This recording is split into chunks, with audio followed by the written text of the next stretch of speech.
Just in moments ago, new information right before 11 o'clock. The U.S. Central Command now says U.S. forces hit over 80 targets overnight in a new round of airstrikes that came as an immediate response to Iran's attacks on 3 commercial vessels transporting through the Strait of Hormuz. Now, the U.S. says the strikes are in response to Iranian attacks on the 3 commercial ships in the strait earlier today and then last night. Iran has pushed back on those accusations, as we learn now from ABC's Melissa Adan. Tonight, new strikes launched in Iran by the United States, according to the Pentagon. Video posted online showing explosions from the American attacks. Iranian state TV announcing several explosions in southern Iran.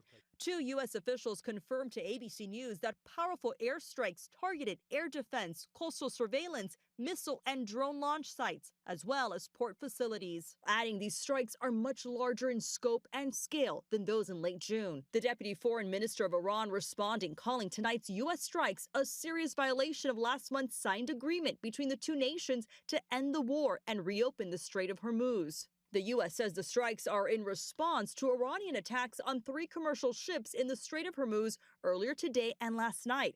Iran denying those accusations. They're going after the locations that Iran would use and is using to attack these commercial vessels. Basically, any commercial vessel that doesn't go through their approved route, not the U.S. Oman route, they attack.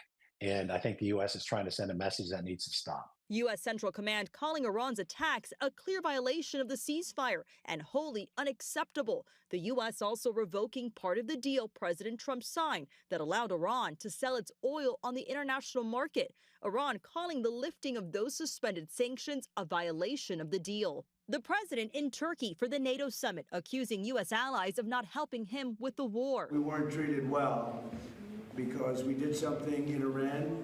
We don't need anybody's help. I didn't even want their help, but before I asked, they said they wouldn't be there. Melissa Adan, ABC News, Los Angeles. A White House official told CNN the strikes are, quote, punishment and that they won't be over for a bit.